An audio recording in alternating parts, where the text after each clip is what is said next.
తెలంగాణ రాష్ట్రము శ్రీలంక లెక్క అవుతుంది. రాష్ట్రంలో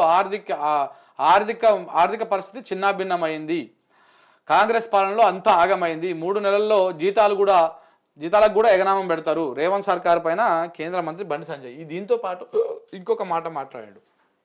ఏమన్నాడు తెలుసా బండి సంజయ్ అన్న? ఇక చూడండి ఒక్కసారి, ఇక చూడండి, చాలా అద్భుతంగా మాట్లాడతాడు. కుటుంబం ఇలా వేల కోట్లు సంపాదించింది. అక్కడ బీదర్లకి అందరికి ఇంట్లో చెప్పిన విషయం చెప్తారు. బీదర్లా ఇదే టీఆర్ఎస్ పార్టీ అగ్రనాయకుడికి పెయింటింగ్ ప్రెస్ ఉండే. నాకు మన ఢిల్లీలో ఒక పోలీస్ ఆఫీసర్ కలిసాను. సార్, నేను సిద్దిపేట ఎస్పీ ఉన్నప్పుడు బీదర్ లో ఒక పెయింటింగ్ ప్రెస్ ఉండే. ఆ పెయింటింగ్ ప్రెస్ టీఆర్ఎస్ పార్టీ ఆది నాయకుడిది. మరి ఏం చేస్తారు సార్ అంటే టీఆర్ఎస్ పార్టీ కరపత్రాలు కాదు, దొంగ నోట్లు ముద్రిస్తారు కదా. దొంగ నోట్లు ముద్రించే పెయింటింగ్ ప్రెస్ బీదర్ లో ఉన్నది. నేను ఆ పెయింటింగ్ ప్రెస్ సీజ్ చేద్దామని పోయాను. పోయేసరికి రాష్ట్రంలో నుండి ఒక ముఖ్య నాయకుడు నాకు ఫోన్ చేసి, మీకు డ్యూటీ అక్కడ లేదు, మీరు పోకండి అని చెప్పి నన్ను ఆలోచిస్తే నేను పోలేకపోయినా. దొంగ నోట్ల దండ కూడా చేసింది. ఎన్నికలప్పుడు, ఉద్యమప్పుడు, ఎన్నికలప్పుడు బీఆర్ఎస్ టీఆర్ఎస్ పంచింది అన్ని కూడా దొంగ నోట్లే. మరి ఆ నోట్లు అప్పుడు ఎట్లా వెళ్ళినప్పుడు అప్పుడు దొంగ నోట్ల మనం నిలబడిపోతే వాళ్ళకు పాట. మనం ఎక్స్పర్ట్స్, మనం అంత ఖర్చు పెట్టడం తీసుకోవడం కన్నా పంచిన అన్ని దొంగ నోట్లే. ఉద్యమం తర్వాత ఎన్నికలప్పుడు టీఆర్ఎస్ పంచిన పైసలు మొత్తం దొంగ నోట్లే. బీదర్ లో ముద్రించిన దొంగ నోట్లవి కుళ్ళ ఇలా ఆ కుటుంబం ఇలా కోటీశ్వర్లు అయిపోయిన వాళ్ళ. ఇందువల్ల మనకు డిఎల్ఏవే, బీఆర్సీ లేవే, ప్రమోషన్ లేవే, కొత్త ఉద్యోగం లేవే. అది ఆ పార్టీ సర్వనాశనమైన తెలంగాణ రాష్ట్రం తర్వాత మీరు తప్ప మీతో ప్రజలు అనుకున్నారు. ఒక్కసారి మార్పు జరగాలి. మార్పు జరిగితే ఇవాళ తెలంగాణ కొంచెం బాగుపడ్డారు. ఈ కుటుంబ కబంధం నుంచి తెలంగాణ రాష్ట్రాన్ని సాధించుకోవాలని చెప్పి మార్పు కోరుకున్న ప్రజలు భారతీయ జనతా పార్టీకి ఓటేయాలా, తప్పిపోయి కాంగ్రెస్ పార్టీకి ఓటేసారు. ఇప్పుడు కాంగ్రెస్ పార్టీకి ఓటేస్తే పరిస్థితి ఏంటి వల్ల పేదలు పోయేవాడు అయిపోయింది. నా గడక నా ఘాట్ అన్న పరిస్థితి అయిపోయింది. ఇవాళ పరిస్థితి ఎంతో ఒక్కసారి వచ్చాడు. కరీంనగర్ ప్రజలారా, కరీంనగర్ ఓటర్లారా, మీకు శతకోటి దండాలు. బండి సంజయ్కి ఓటేసినటువంటి వాళ్ళందరికీ కూడా శతకోటి దండాలు పెట్టొచ్చు. మనం సాష్టాంగ నమస్కారం పెట్టినా కానీ తప్పేం లేదు. ఎందుకంటే ఇలాంటి మహానుభావుడిని, ఇలాంటి అద్భుతమైనటువంటి సబ్జెక్ట్ ఉన్నటువంటి వ్యక్తిని మీరు ఎంపీగా గెలిపించారు. మేము కూడా ఒక ఆనుమత్యాన్ని గెలిపించినాం భువనగిరికి వెళ్ళి. సో మీరు మాకంటే మహానుభావులు కాబట్టి మీరు ఇంకొక ఆనుమత్యాన్ని గెలిపించారు. ఓట్లు వేసినటువంటి వాళ్ళకి చెప్తా ఉన్నాం. అయితే బండి సంజయ్ గారు ఏం మాట్లాడుతారంటే, గతంలో ఎన్నికల్లో అంట బీఆర్ఎస్ పార్టీ బీదర్లో దొంగ ఓట్లను ముద్రించిందంట. ముద్రించి అవి వంచిందంట, ఓట్లల్లో అవి వంచిందంట. దాంతోపాటు ఈయన పట్టుకుందామని పోతే ఎవరో ఫోన్ చేస్తే వెనకకు వచ్చిందంట. ఒకసారి మళ్ళీ కూడా ఇనుకుంటా మాటకు ఒక్కొక్కసారి నేను సమాధానం చెప్తా చూడండి. కుటుంబం ఇలా వేల కోట్లు సంపాదించింది. అక్కడ బీదర్లకి అందరికి ఇంట్లో చెప్పిన విషయం చెప్తారు. బీదర్లా ఇన్ని రోజులు చెప్పలేదంట విషయం, ఇప్పుడు చెప్తున్నాడు. ఇన్ని రోజులు చెప్పలే ఈ విషయాన్ని, ఇప్పుడు చెప్తున్నాడు. మరి ఇప్పుడు ఒకసారి వినండి.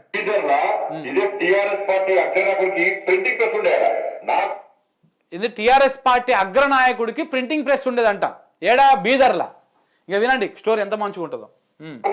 ఢిల్లీలో ఒక పోలీస్ ఆఫీసర్ కలిసాను. సార్, నేను సిద్దిపేట ఎస్పీ ఉన్నప్పుడు బీదర్ లో ఒక ప్రింటింగ్ ప్రెస్ ఉండే. ఆ ప్రింటింగ్ ప్రెస్ టీఆర్ఎస్ పార్టీ ఆది నాయకుడిది. మరి ఏం చేస్తారు సార్ అంటే టీఆర్ఎస్ పార్టీ కరపత్రాలు కాదు, దొంగ నోట్లు ముద్రిస్తారు కదా. దొంగ నోట్లు ముద్రించే ప్రింటింగ్ ప్రెస్ బీదర్ లో ఉన్నది. నేను ఆ ప్రింటింగ్ ప్రెస్ సీజ్ చేద్దామని పోయాను. పోయేసరికి రాష్ట్రంలో నుండి ఒక ముఖ్య నాయకుడు నాకు ఫోన్ చేసి, మీకు డ్యూటీ అక్కడ లేదు, మీరు పోకండి అని చెప్పి నన్ను ఆలోచిస్తే నేను పోలేకపోయినా. రైట్. ఏమంటున్నాడు, ఒక పోలీస్ అధికారి ఈ ప్రింటింగ్ ప్రెస్ని గుర్తించి బీదర్లో ఉన్నటువంటి ప్రింటింగ్ ప్రెస్ని గుర్తించి దాన్ని సీజ్ చేసేందుకు పోతే ఒక రాష్ట్రంలోని ఒక ముఖ్య నాయకుడు ఫోన్ చేస్తే వెనక్కి వచ్చిండంట ఆయన. ఇప్పుడు బండి సంజయ్ గారు మీరు కేంద్ర మంత్రి అన్న సంగతి మీరు మర్చిపోతురేమో. మీరు గల్లీ లీడర్ కాదు, మీరు ఇంకా కార్పొరేటర్ కాదు, మీరు కింది స్థాయి నాయకుడు గారు. మీరు ఈ దేశాన్ని ఏలుతున్నటువంటి ఎన్డీఏ సర్కారులో మీరు ఒక భాగం, మీరు ఒక ప్రభుత్వం. సో మీరు కేంద్ర ప్రభుత్వంలో ఉండి మీరు కేంద్ర మంత్రిగా ఉండి మీరు ఈ ఆరోపణలు చేసిరు. ఈ ఆరోపణలు చేసే బదులు కేసు పెట్టొచ్చు. మీకు ఆ అధికారం ఉంది. మీరు కేంద్ర హోంశాఖకు సహాయ మంత్రి, మీకు ఆ అధికారం ఉన్నది. కేసు పెట్టి ఆ బీదర్లో ఉన్న ఆ ప్రింటింగ్ ప్రెస్ ఏంది, అందులో ఎన్ని దొంగ నోట్లు ముద్రించిర్రు, ఏమైంది, ఓ కేసు పెట్టి ఓ విచారణ చేసి ఈడీకి ఇస్తావా, సిబిఐకి ఇస్తావా, లేకపోతే మోడీకి ఇస్తావా, ఇంకెవడికి ఇస్తావో ఇచ్చి దాన్ని విచారణ చేపించి తేల్చొచ్చు కదా. ఎందుకంటే ఇన్ని బక్వాస్ ముచ్చట్లు చెప్తా ఉన్నారు. మొత్తం కాంగ్రెస్ వాళ్ళు అట్లనే తయారయ్యారు, మీరు అట్లనే తయారయ్యారు. ఇప్పుడు మరి అప్పటి నుంచి సంవత్సరంన్నర అవుతుంది కదా, మీరు కూడా కేంద్రంలో వచ్చి చాలా రోజులు అవుతుంది కదా, మరి ఇప్పటిదాకా ఎందుకు కేసు పెట్టలేదు? దేనికి పెట్టలేదు? మరి బీఆర్ఎస్ వాళ్ళది టీఆర్ఎస్ వాళ్ళది అయితే అది కేసు పెట్టి వాళ్ళ ఎవరో ఆ ప్రింటింగ్ ప్రెస్ ఎవరిదో ఆ దొంగ నోట్ల కథ ఏందో పట్టుకొచ్చి లోపల వేయాలి కదా. అంటే జనాలను రెచ్చగొట్టడం కోసం, మిస్లీడ్ చేయడం కోసం, అబద్ధాలని అద్భుతంగా ఆడుతూ దానికి కథ అల్లుతూ అక్కడ కూడా కేంద్రంలో సెంట్రల్లో ఒక పోలీస్ ఆఫీసర్ ఉన్నాడంట, ఆయన వాయనంట, ఆ సీజ్ చేసేందుకు పోతే ఆయనకు ఫోన్లు చేశారంట, ఆయన వెనక్కి వచ్చారంట, ఆయన వచ్చి ఈయనకి చెప్పానంట, ఎవరికి? బండి సంజయ్కి చెప్పానంట. మరి ఆయన ఏ భాషలో చెప్పిండు, ఈయన ఏ భాషలో విన్నాడు, ఈయనకి ఏం అర్థమైంది, వీడికి వచ్చి ఏం మాట్లాడుతూ ఉన్నాడు? ఎన్నికలప్పుడు ఉద్యమప్పుడు ఎన్నికలప్పుడు బీఆర్ఎస్ టీఆర్ఎస్ పంచింది అన్ని కూడా దొంగనోట్లే. మరి ఆ నోట్లు ఉద్యమం అప్పుడు కూడా అంట, ఎన్నికలప్పుడే కాదు, ఉద్యమం అప్పుడు కూడా టీఆర్ఎస్ వాళ్ళు, ఉద్యమం అప్పుడు టీఆర్ఎస్ వాళ్ళు పైసలు పంచడం ఏంది అసలు? వాళ్ళు అప్పుడు పైసలతో ఏం పని వాళ్ళకి? అప్పుడు జై తెలంగాణ నినాదం తప్ప దానికి మించింది. చివరికి నువ్వు కూడా మెడల జాగృతి కండు వేసుకొని తిరుగుతుంది కదా బండి సంజయ్ గారు. మీరు ఇలా అధికారం ఉంది కదా, నోటికి ఏదో మాట్లాడుతుంటే చరిత్రని మార్చేస్తారా? నిన్న ఏం జరిగిందో ఇవాళ నువ్వు మార్చగలుగుతావా దాన్ని?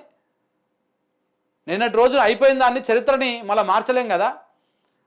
మీరు ఆ విషయాన్ని మర్చిపోయి ఏంటిదంటే ఈ పనికి వాళ్ళ బేకాలు ముచ్చట్లు లెక్కనే ఉన్నాయి ఇవన్నీ కూడా.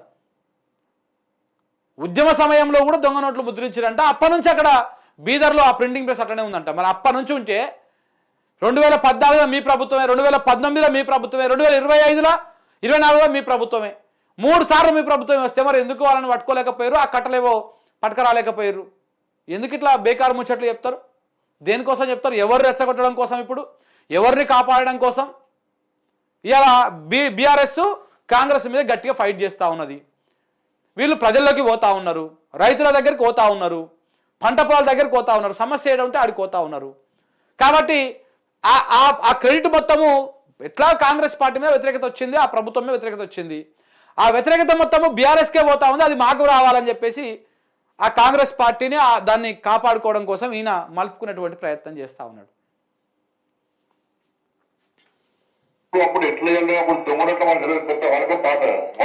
ఇప్పుడు ఇదంతా పక్కన పెడితే అప్పట్లో బండి సంజయ్ చాలా మాటలు మాట్లాడిండు. ఒకటి శవము శివము, ఏది మసీదులన్నీ ఉలగొడదాము, శవం వెళ్తేనేమో మీరు తీసుకోరి, శివం వెళ్తేనేమో మేము తీసుకుంటామని చెప్పేసి అట్లా ఒక విద్వేషపూరితమైనటువంటి ప్రసంగాలు చేసి రెచ్చగొట్టిండు. దాని తర్వాత కేసీఆర్ క్షుద్ర పూజలు చేస్తుండు, ఓం భూమ్ బుష్ అని చెప్పేసి అవి ఒక ఆరోపణలు వేసిండు. దాని మీద ఇప్పటిదాకా ఎలాంటిది అది లేదు. ఇప్పుడు బండి సంజయ్ మాట్లాడినటువంటి ఏ ఒక్క మాటనైనా ఆయన నిరూపించిండా?